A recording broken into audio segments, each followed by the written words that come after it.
Hello, I'm George Plimpton, and welcome to another in our series of survival wildlife specials. Today, we have a real classic for you, the Emmy Award-winning Incredible Flight of the Snow Geese, a film that includes some of the most beautiful and visually astonishing wildlife scenes ever produced. It was shot by the Australian husband and wife team of Des and Jen Bartlett in both Canada and the United States, and it traces the long migration route of huge numbers of snow geese from their nesting grounds near the Arctic Circle down to their winter home in Texas.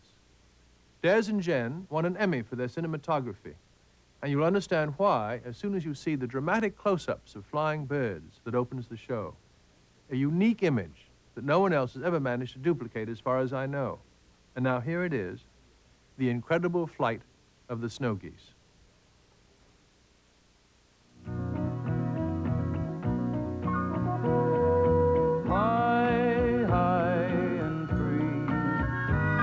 Fly home, fly south to me, wing through the sky, and let me hear your cry of gladness. Many miles to travel through the day and night, heading for the Southland, ever on your flight, fleeing from the north wind, down across the state, down to where the sun shines. That's where my love waits. That's where my love waits. Fly high and free, fly home, fly south to me, wing through the sky, and let me hear your cry, flying home to me. I'm Glenn Campbell, and every autumn when I was a kid growing up in Delight, Arkansas, the skies would be filled with snow geese flying south. I'd look up at them and wonder where they'd come from and where they were going. Join me now as we find the answers to those questions on the incredible flight of the snow goose.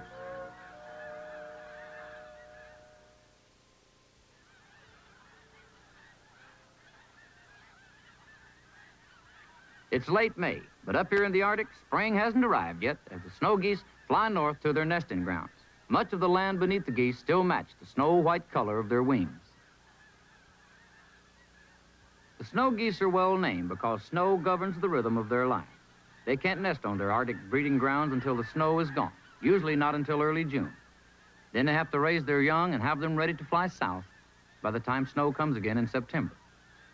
Right now, they're headed for one of the most desolate parts of North America, the tundra to the west of Hudson Bay, where the McConnell River spills out into a 2-mile-wide delta.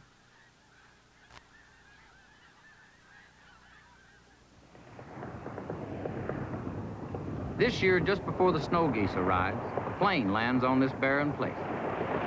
The geese are lingering to the south, knowing by some uncanny instinct that the snow hasn't cleared from their nesting ground. Now, aboard the plane are Des and Jen Bartlett, an Australian naturalist camera team with their nephew Les and camera assistant Lee Lyons. Now, apart from a handful of scientists, they'll be the only people to share the empty tundra with the snow geese. Everything they need for the next 4 months must be flown in. And let me tell you, the Bartletts have planned their supplies like a military operation. If they've forgotten anything, well, that's just too bad. Because after one more trip, the plane won't be coming back.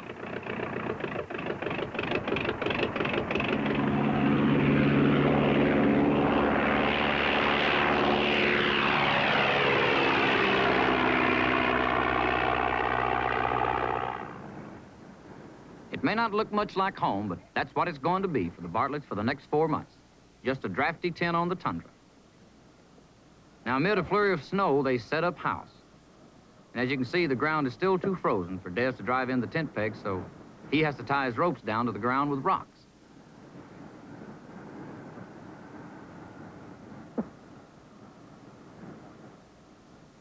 Almost at once, they experienced one of the most engaging things about life on the tundra.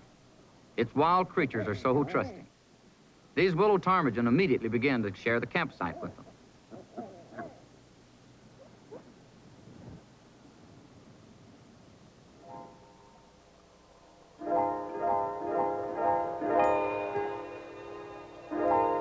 first sign that spring is really on its way is the breakup of ice on the McConnell River.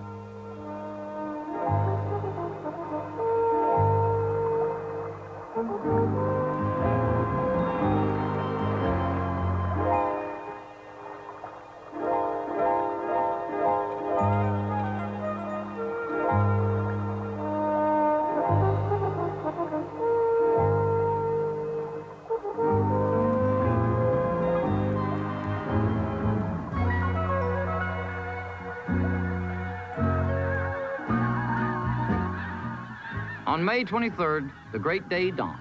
The Bartlett sighted the first snows flying in over the still snow-dappled tundra. Smaller flocks soon followed.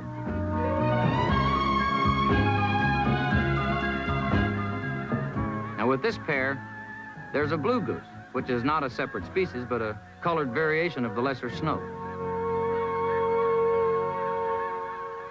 In the next few days, the geese kept pouring in even greater numbers. Some sandhill cranes flew with them because they nest up here too. And all these birds were driven by the age-old pressures that tell them they have only a short time in which to raise a new generation.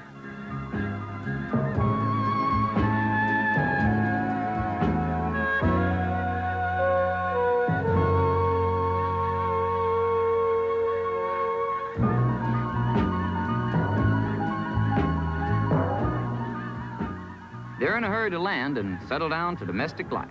Their instincts haven't betrayed them. The snow is clearing at last, and a heat haze shimmers over the tundra.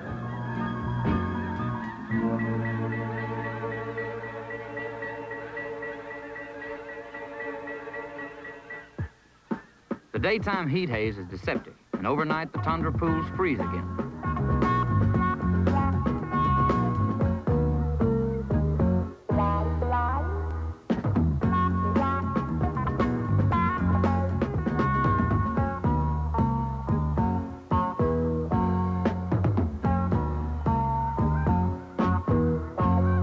The speed with which the colony settles down is truly amazing.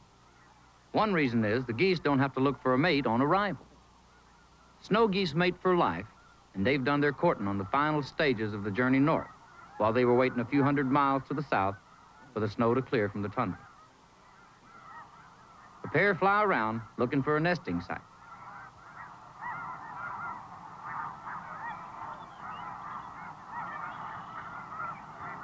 They still have to face up to some domestic problems, though. House hunting, for instance, and squabbling with future neighbors. Each pair has to establish its own nesting territory.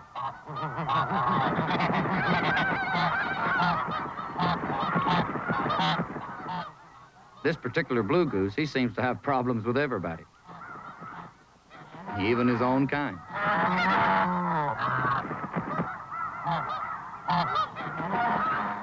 But finally, everyone finds a spot to nest. The females, they get down to egg laying. In the Arctic, the snows have very few enemies. It's one of the reasons why they fly thousands of miles to the tundra to nest in peace. But sandhill cranes are certainly a menace because they're very partial to snow goose eggs.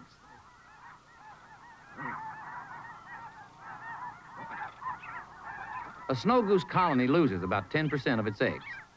And it's not only the sandhill cranes who do the damage. This is a parasitic Jaeger, or skua, a real bandit. He not only steals eggs, but even chicks as well. But then Jaegers have to live too. They're nesting close by, and they'll soon have hungry young of their own to feed. Here in gulls seldom miss the chance of a fresh egg and are always on the watch for an unguarded nest.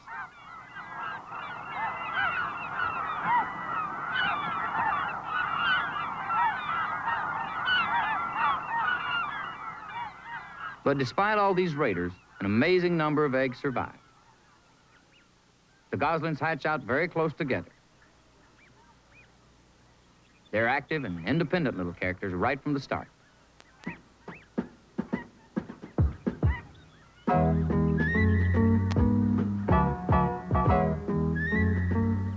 Almost as soon as the goslings are dry, the mother leads them away from the nest, which no longer serves any purpose.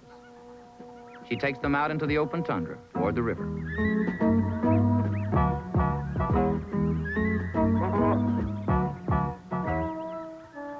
The youngsters feed hungrily. And there's often one who's greedier and, well, he's liable to get left behind if he's not careful.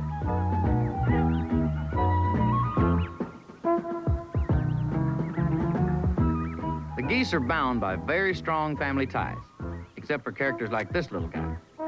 There he is again. He's bound to end up in trouble. Now, trouble in his case comes in the form of a pair of sandhill cranes who have nested nearby. That's why they're so aggressive.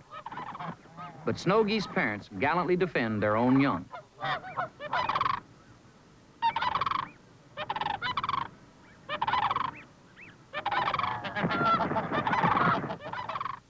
As you can see, the cranes don't give up easily because they know a goslin makes a nourishing snack.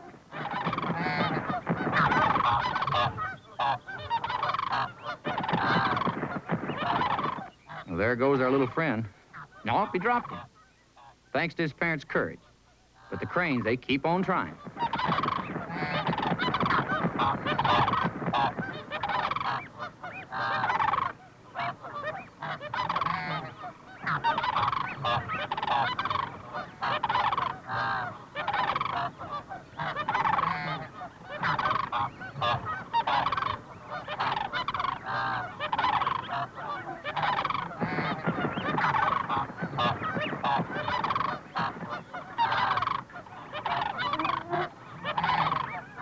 Well, at last, they seem to realize that they've lost.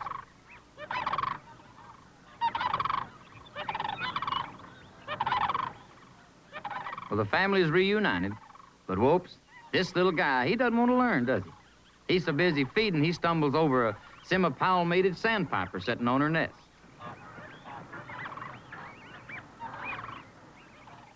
He's really hurrying to catch up now, to the obvious disapproval of a covey of willow ptarmigan.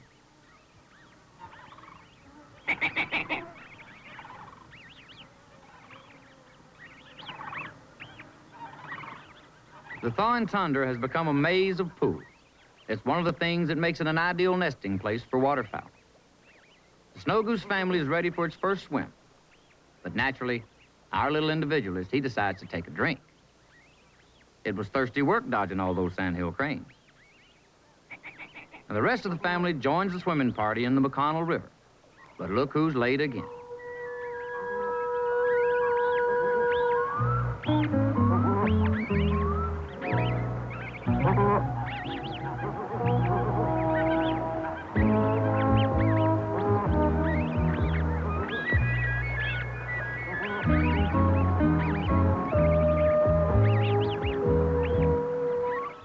And when the little flotilla reaches a rock in midstream, the rest of the family swims around it. But once again, this little character, well, he's got his own solution to the problem.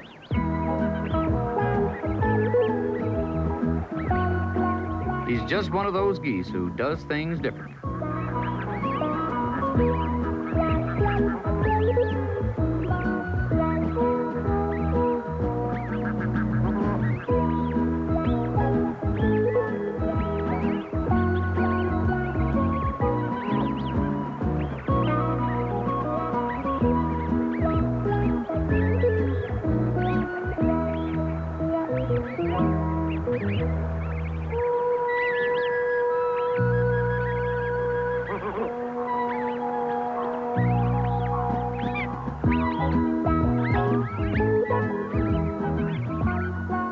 You know, anyone with that amount of character deserves to succeed and perhaps even become a great leader among snow geese on their incredibly long migrations.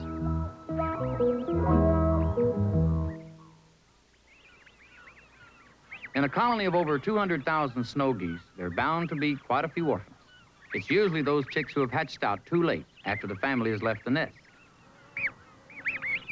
The Bartletts couldn't bear to leave all those abandoned youngsters to die of cold and starvation. So they began to rescue those who seemed to have some chance of survival. Now, those included some blue goose chicks, but the orphans were mainly snows.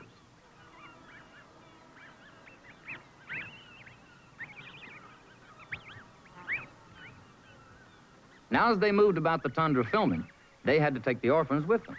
Now, when the goslings were very small, the easiest way to carry them was in a cardboard box.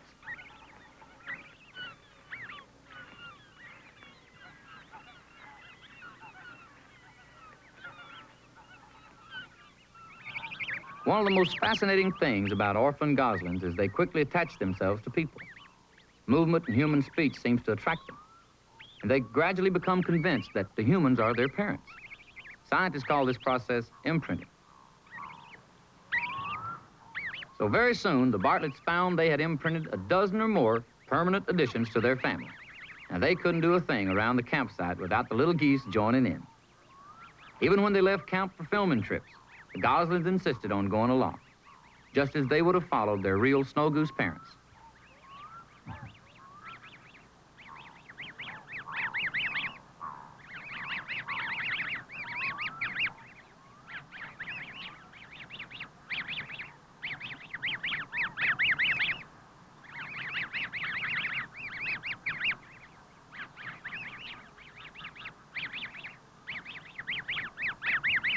Mosquitoes can make summer pretty miserable on the tundra, and the goslings repay the Bartletts' kindness, though, by helping to get as many of the hungry mosquitoes as they could.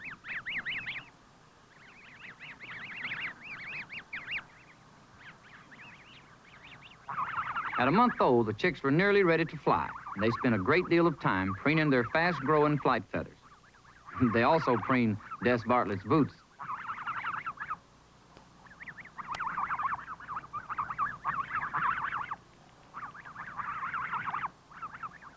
The orphans were willing to help with all the domestic chores, particularly when wash day came around.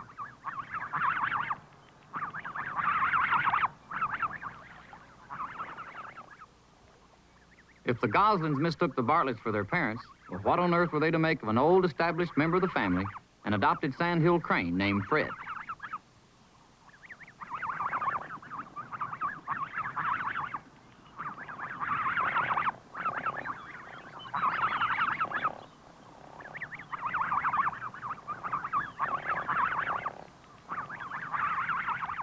Now, when the orphans were 6 weeks old, Des and Jen gave them their first elementary taxiing and takeoff lessons. The young geese and the wild flocks were now down at the coast, but the orphans, they stayed happily close to camp.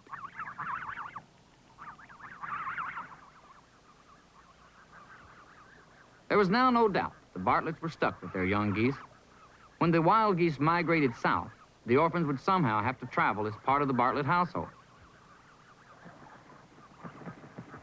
Young geese, you see, rely entirely on their parents to lead them on the 2,500-mile journey southward.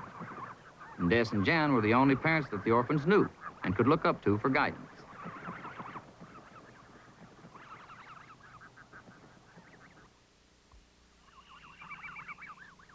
The young wild snow geese out on the tundra have grown rapidly.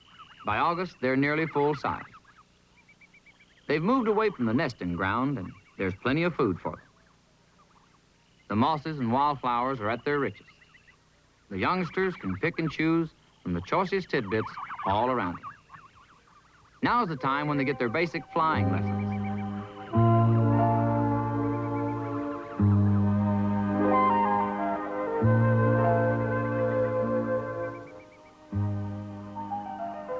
Now, like most student pilots, their landings are a bit bumpy.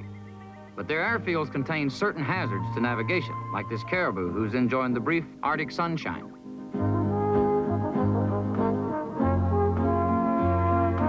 The young geese quickly become more and more proficient. Their new-won flying ability frees them from any concern for predators. Even one as large and potentially hostile as this.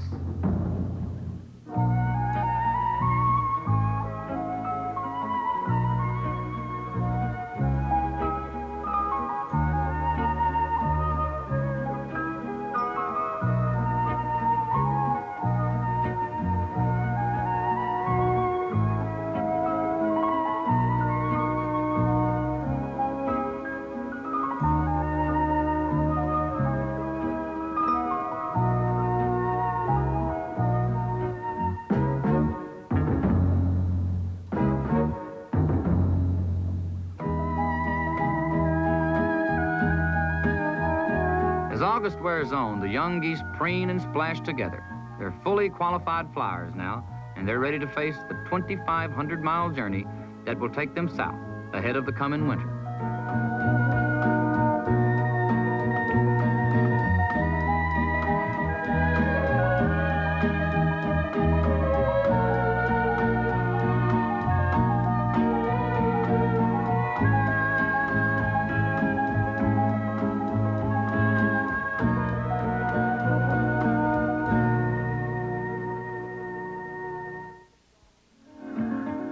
Though the journey's long with many miles to go, now the time has come to gather up all the young. And so southward they point their way, southward they fly away, ahead of the snow. Down from Hudson Bay they seem to fill the sky, flying close together, racing very high. It's goodbye to the tundra bear, soar through the freezing air, searching for sun. Fly high and free, fly home, fly south to me, wing through the sky, and let me hear your cry of gladness. Many miles to travel through the day and night, heading for the Southland, ever on your flight, fleeing from the north wind, down across the states, down to where the sun shines. That's where my love waits, that's where my love waits. Fly high and free, fly home, fly south to me,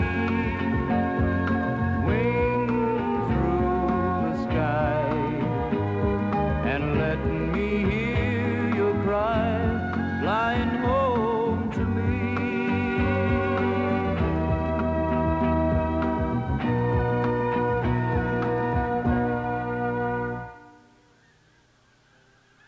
Year after year, the geese who nest around Hudson Bay follow the same route, as regularly as an airline. It's called the Central Flyway, and it reaches down through the Dakotas and Oklahoma to Texas and the Gulf Coast. Geese are international air travelers without need for passports or customs formalities.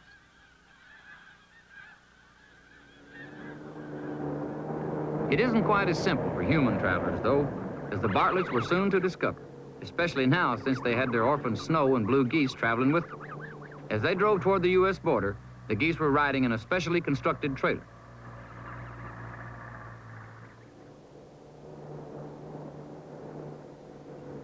The Bartletts hadn't anticipated any trouble in getting their geese across, but the U.S. Customs authorities are very thorough, and the regulations aren't exactly specific about carrying snow geese across the border.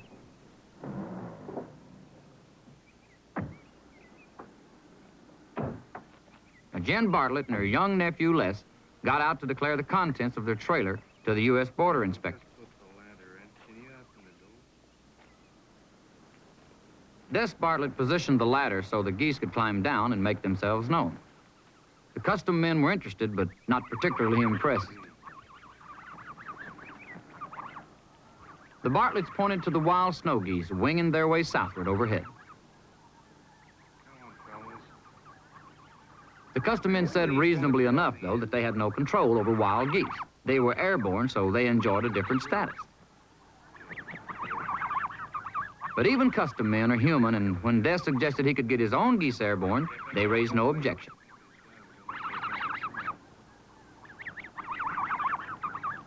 The geese took off, but as everyone watched, they headed north, straight back into Canada. Yeah, well, let's hope they make it. The custom men watched them go as if to say, well, that's too bad. But at least it settles the problem. Now they won't need an entry permit. But the Bartletts weren't worried. You going the right way? At least they were clear to drive across the border. Again, it looks as though they're going off up there. They got back in their cars and drove a few hundred yards into North Dakota.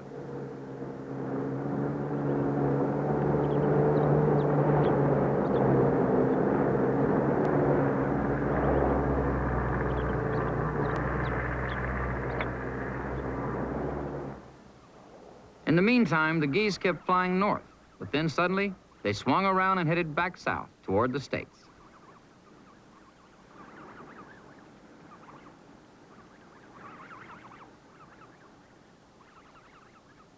The Bartletts parked by the side of the road, and in no time at all, their orphans had crossed the border, this time flying exactly like their wild relatives. In a few moments, they landed beside the car.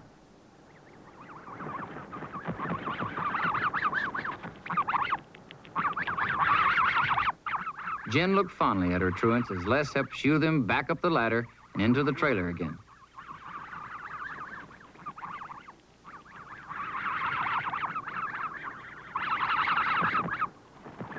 Come on, fellas, in you go. In you go. Come on, you three, top the ladder.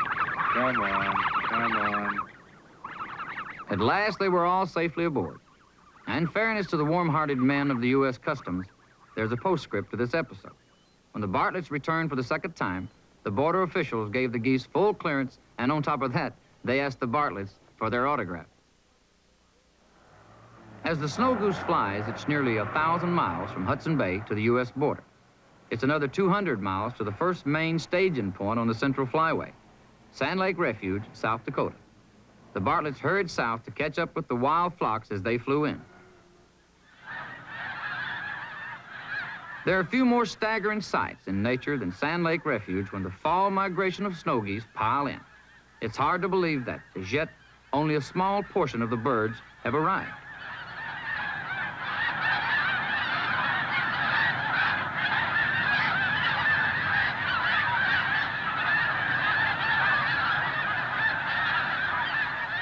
Against the backdrop of fall colors, new arrivals glide into the cornfields that have been specially planted to feed migrant waterfowl.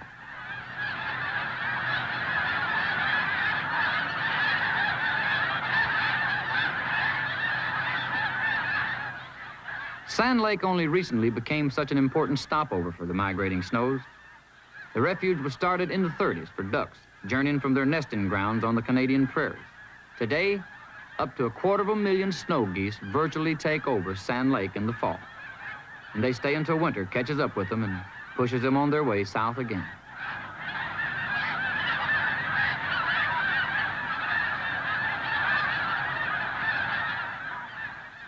That number of snow geese eat an awful lot of corn. And there's always plenty of waste grain left on the ground after the harvester moves on. The geese can hardly be expected to know the noisy machine is working for their benefit, and they soon become frightened.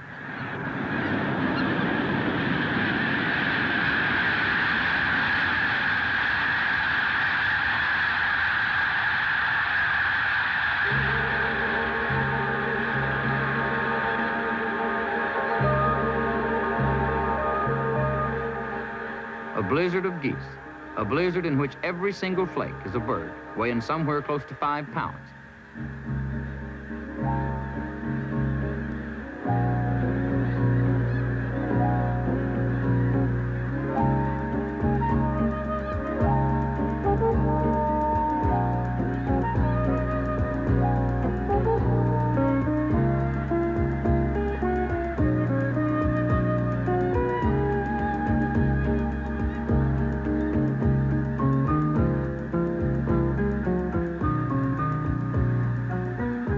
You might imagine that you've now seen every single snow goose traveling the Central Flyway.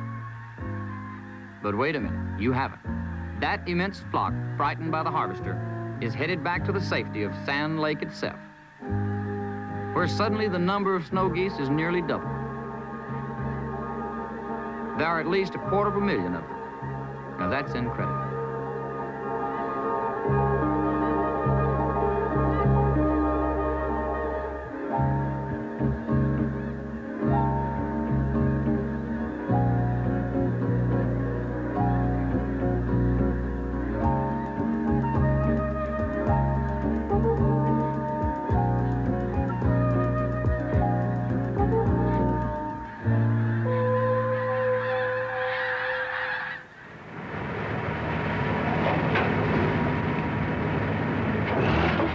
The harvester has done its work, and now some of the corn is to be put to a very special purpose. A long trail is laid down to encourage the geese to feed in one carefully chosen area.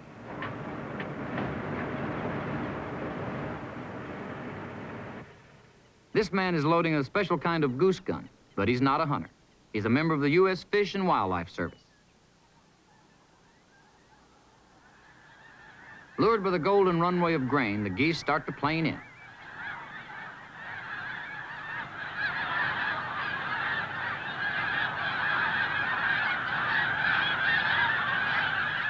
There are a lot of gray birds among them, Now, they're this season's young ones, and they're a little less cautious than their elders who are, well, they're more used to the strange and often dangerous ways of man.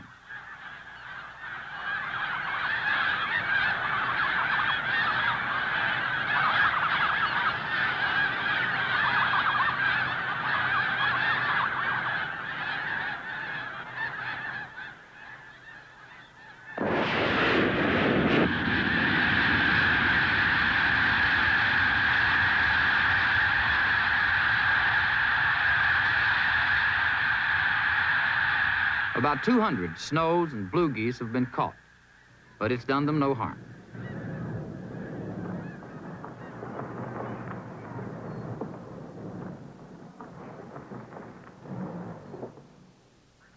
Under the net, they stand quietly until the Wildlife Service man releases them. They've been caught for marking with numbered leg bands. Some have been caught before. It's the only way the Wildlife Service can keep tabs on their movements. It helps the biologists to provide for their needs and understand their problems. Now, one by one, they're released to join their companions. The great flocks of snow geese stay around Sand Lake until winter creeps down from the Canadian prairies. By late October, the first snow flurries powder the grasses along the lake shore. These geese won't stay much longer if the cold weather continues.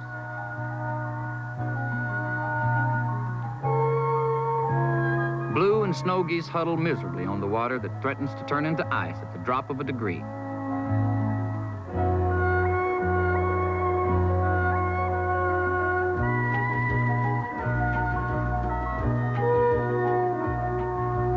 But it's the lack of food that worries them more than the cold.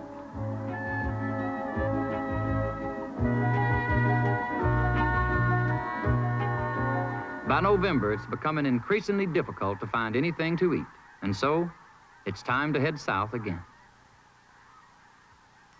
You know, it would be great if they could only stay, but Old Man Winter, he just keeps pushing them on their way.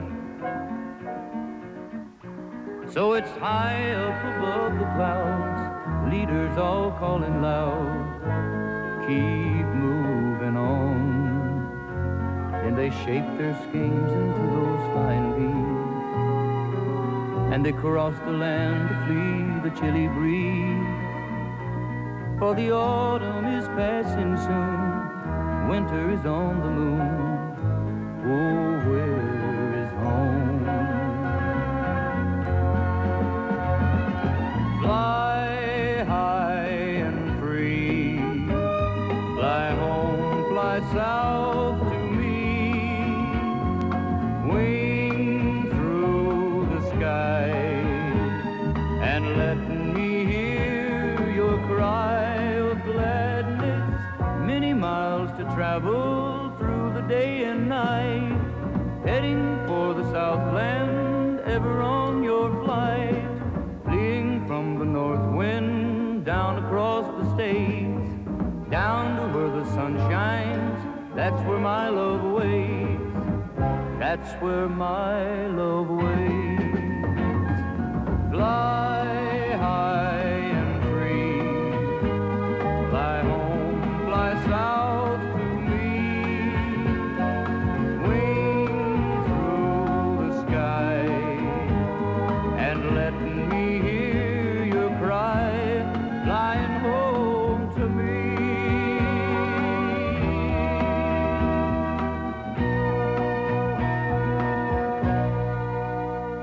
And now, where will they break their journey next after Sand Lake? Some will stop off for a while at DeSoto Refuge on the border of Iowa and Nebraska. Others, impelled by the first snows whitening the farmlands far below, will push on further to Squaw Creek Refuge in Missouri. Driving southwards ahead of the winter, the Bartlett soon found kinder weather. And now the tame geese traveled all the time with the back door of their trailer open. At least they got some fresh air that way, though nothing like that enjoyed by their wild relatives flying thousands of feet overhead. It's over 2,500 miles from Hudson Bay to the Gulf Coast. They're well over halfway now. The old geese leading the V-shaped skeins toward Squaw Creek.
Bartletts made a stopover near Squaw Creek, too. They had followed the geese all the way down the flyway. And just like the birds, they appreciated the first hint of warmer weather. It had been quite a problem throughout the long journey looking after their family of orphans. But every day they were allowed to fly free to exercise their wings. And every day there had been the risk that some would fall to hunters. But so far, only one had been lost. Now, once they arrived in Missouri, the Bartletts decided to give the geese an extra treat, a swim behind their canoe.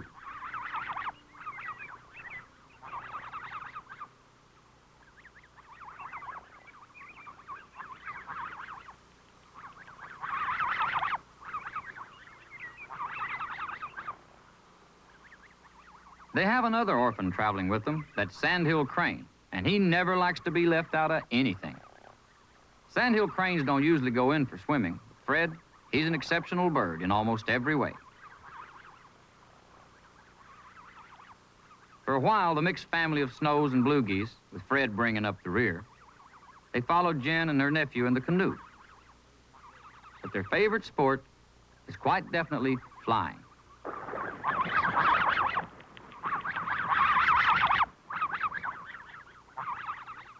They circle around the lake, but at this stage of their lives, they never venture far from the Bartletts, whom they still regard as their real parents. But one day it'll be different, and the ties will weaken and eventually have to be broken completely. But that's something for the future. It happens in every family. Now, swimming and flying with their human parents is all they demand of life.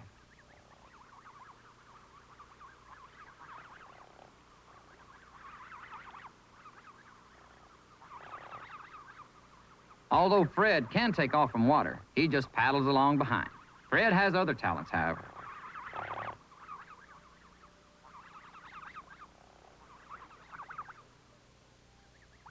Most birds dry themselves by flapping their wings and shaking their feathers. Well, so does Fred, up to a point. But he also likes a good rub down with a towel.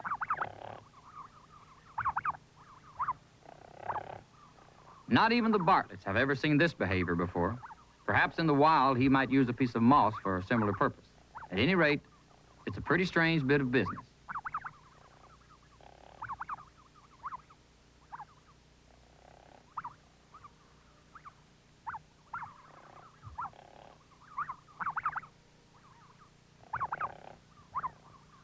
Laughs like this help to break up the journey that still lies ahead. Although it's late fall, days are finer now and the sun sets more like those of summer. A good deal of all bird migration takes place at night. Snow geese are especially fine night flyers, navigating by the moon and stars. As the sun goes down furnace red over Squaw Creek, many of the geese are planning to make a night flight down the last stage of the flyway toward Texas.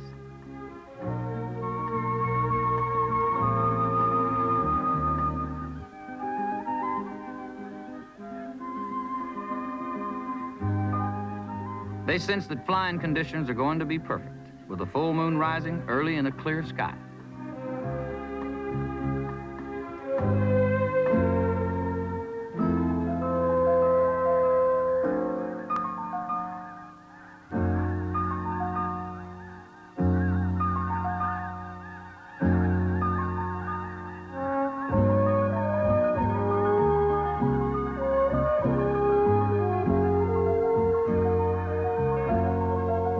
They keep going now, across Oklahoma, my home state of Arkansas, Mississippi, Texas, Louisiana, on toward the Gulf Coast, and the rice prairies to the west of Houston.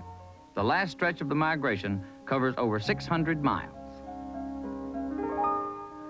And when the sun comes up after a long night flight, the skeins are still beating along with undiminished power. The flight of the snow goose is truly an incredible one.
Snowfall comes to Texas. The blizzard of geese isn't quite as heavy as when they started out. A fifth of their total falls to hunters every year. Yet the Fish and Wildlife Service say geese can stand this sort of hunting pressure. They're even on the increase. At last, the Gulf of Mexico lies ahead. They've made it, and the first small parties comes tumbling joyously out of the sky. Snow geese love performing aerobatics, especially when losing altitude. At the end of the journey, you can't help but feel that some of them are doing a victory roll.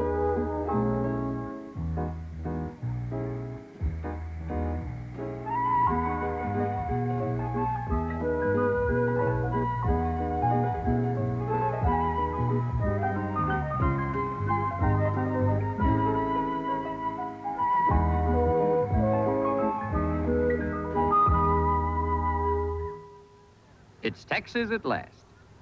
A small skein of snow circle around looking for a landing place.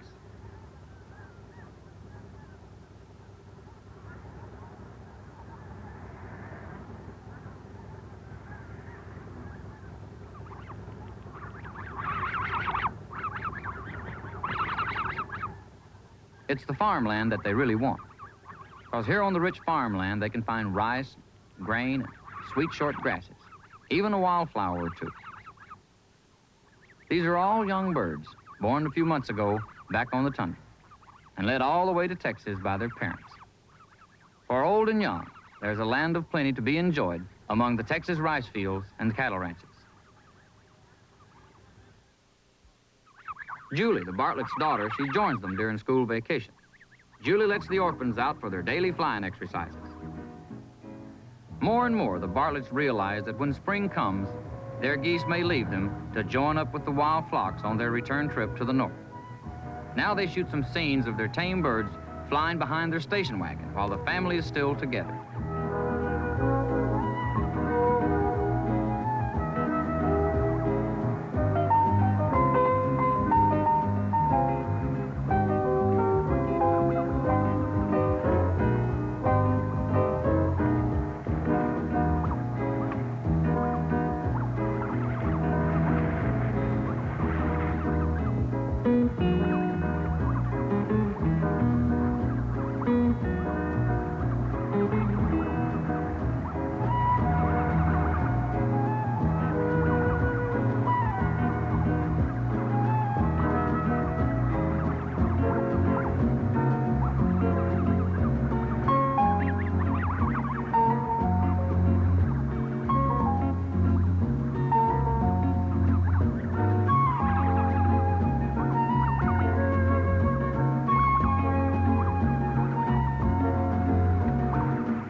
Fred, the sandhill crane, being such an individualist, well, he likes to do his own thing, behind a bicycle.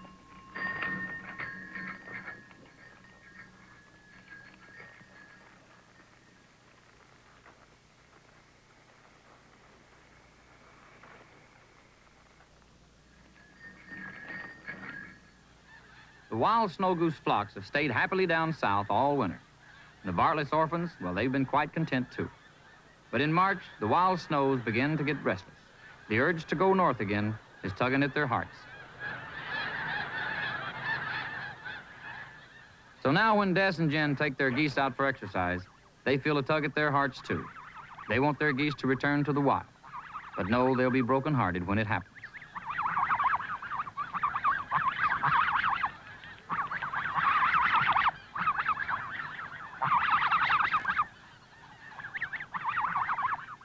In the background, the wild geese talk to each other of the long journey they'll soon be making back to Hudson Bay. And the Bartlett geese, they seem to be listening with unusual attention.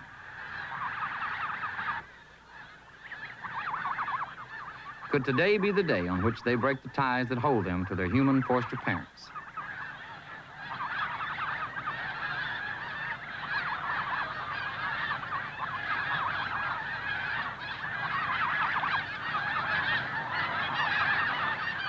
Over the years, the Bartletts have adopted many young animals, and yet the snow geese had been something magnificently different. Perhaps because the geese had the power to leave at any moment, but until now, had never claimed that privilege. The wild geese become more and more restless, and suddenly, the orphans are on the wing.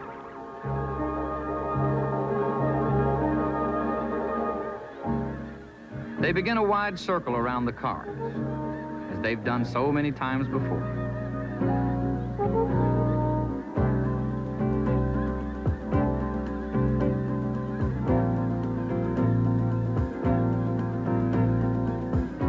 Then they make a second circle a little farther away.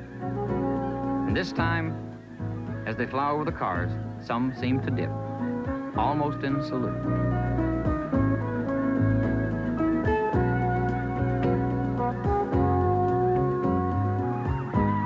The little skein of snow geese fades into the cold blue of the spring sky, where the north wind calls to them. Maybe this time they've really gone for good. The wild flocks taken off on annual spring migration will finally draw them north and convince them that they are really and truly snow geese after all, and not some strange sort of human being.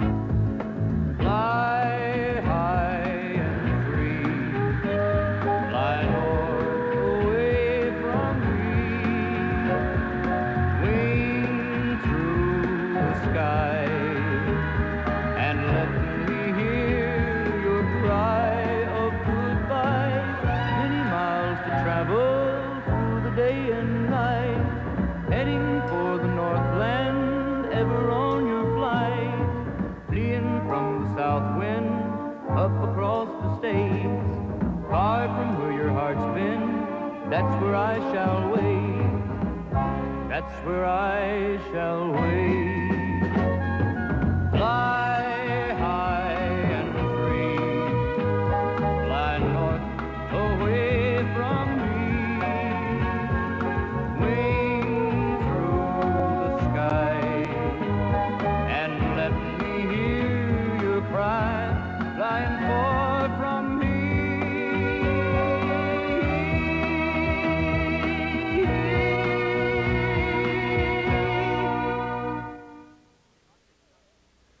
The Arctic tundra, that great treeless open space at the top of the world, is an important nesting ground for all sorts of birds, in addition to the snow geese we've been watching.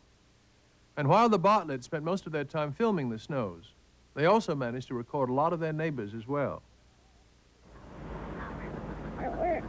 In order to obtain footage from many different nesting sites, the Bartletts built a mobile blind mounted on an amphibious vehicle to hide themselves from the birds they were filming. Stationary blinds had to be set up too. The Bartletts soon discovered that constant winds were their chief enemy. Heavy gaffer's tape was the only thing that stopped metal joints from being blown apart.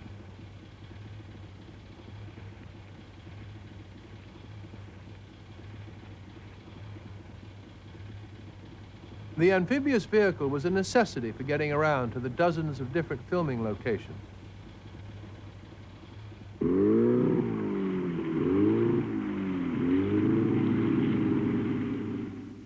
But once on location, it wasn't always necessary to hide within a blind. Jen searches carefully across the tundra for new nests, which are often superbly camouflaged. She knows from the behavior of the semi-palmated plover that she must have a nest close by. Even at a yard or so, the eggs are very difficult to spot.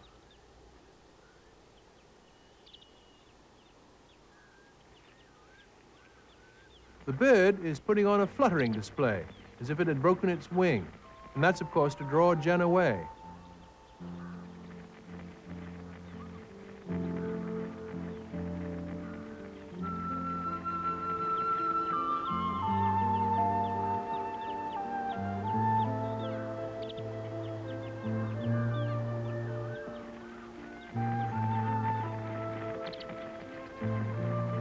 Jen places a remote-controlled still camera nearby.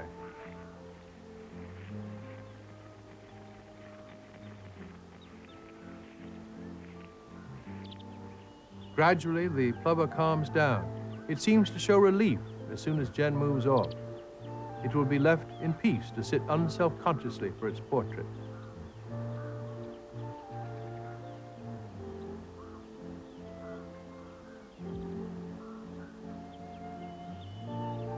From what the plover considers to be a safe distance, Jen Bartlett watches through binoculars for the pose she wants. The bird is completely untroubled by the nearby camera. All this makes bird photography look easy. But first, you've got to know enough to find the nest, and having found it, you must never cause your subject to desert its eggs or young. There are nests everywhere, even in a small clump of grass surrounded by water. A Dunlin has set up house here.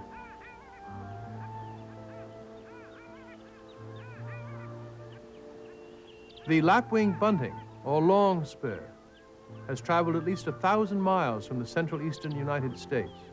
Its reward is a nest site largely safe from predators.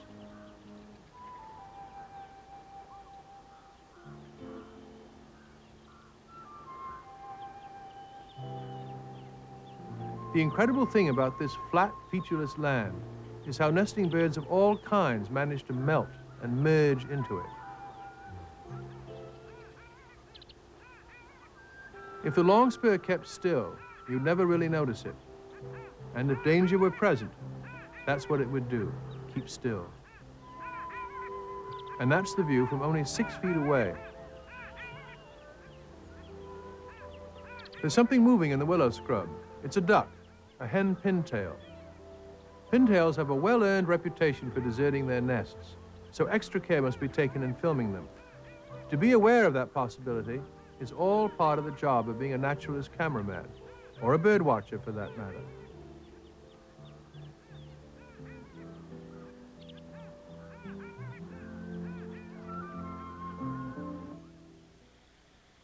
Soon the eggs begin to hatch.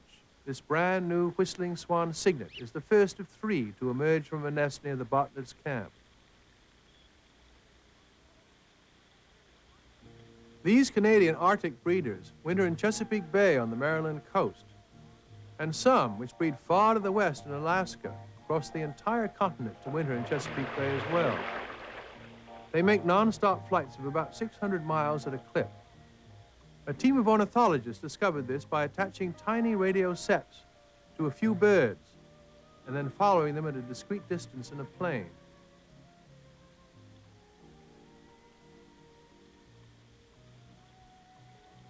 While the female swan, she is quite literally a whistler's mother, settles to hatch the remaining 2 eggs, her first cygnet gets an early meal of mosquitoes.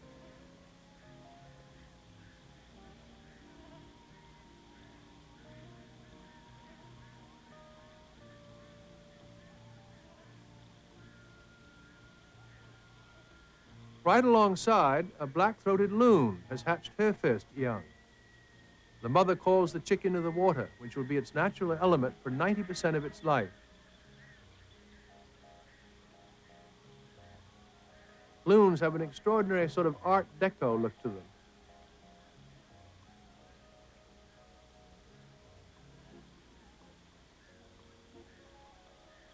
Having got one youngster started on its career, the incubating parent returns to the nest to brood the second egg, handing over the swimming instruction to the other parent.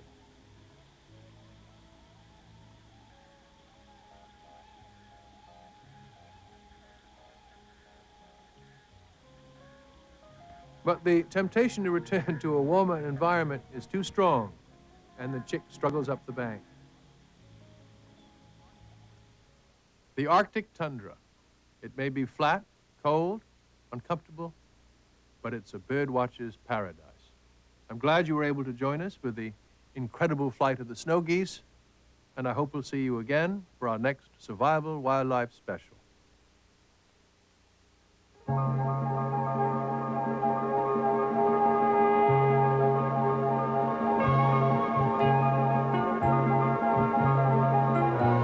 Many of the world's wild creatures are already...